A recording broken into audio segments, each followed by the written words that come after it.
With the release of Wolfenstein 2 The New Colossus, I wanted to jump in head first, but I only had one problem, and that is that I never played the first game, New Order, or its prequel, The Old Blood. So I decided to play all three games in succession, and in today's review we are going to be focusing on the prequel game that was released after The New Order, simply because it's the first game to take place in this new-founded rebooted timeline.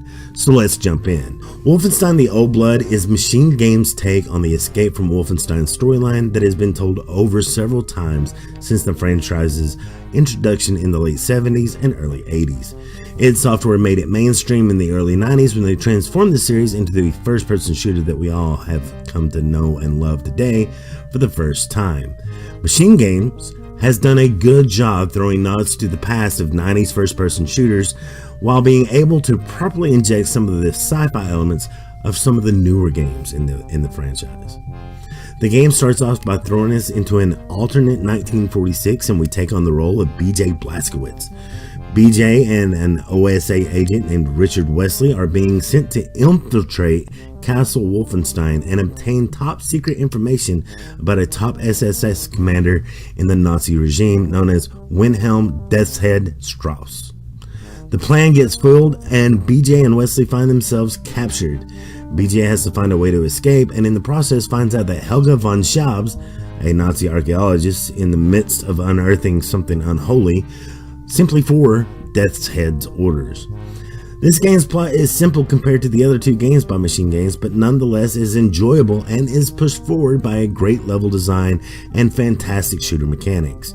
Once again, BJ is able to carry his entire arsenal with him and change weapons on the fly. He will have to rely heavily on replenishing his ammo, armor, and health in the form of pickups. Perks are automatically unlocked by doing certain in-game challenges, most of which will be unlocked by playing the game normally, giving the better abilities in the late game. Shootouts are fast-paced and balancing act of constantly moving while taking cover.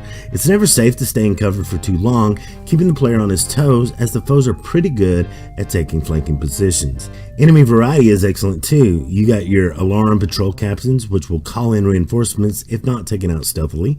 You also have your normal troops, your large troop snipers, shotgun guys, dogs, large robotic dogs, robotic ironclad super soldiers, and some late game enemies that I don't want to spoil too much. Throw in a few boss battles that can try the player's patience and you already got a good mix. But The Old Blood goes one step further by throwing in some hidden classic levels that puts the game over the top.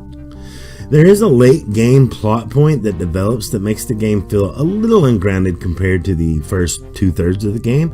It feels out of place compared to the rest of the game, but was no less enjoyable to play through.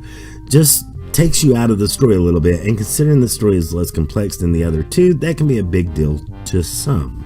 I really enjoy playing this throwback style single player shooter and recommend it to anyone. I give this game a 9 out of 10. It really did a good job of making me feel like I was reliving the glory days of playing Wolfenstein 3D on an old 386 while maintaining all the great modern advancements of first-person shooters, even if they retro them up a bit. It's a good blend and very satisfying to play.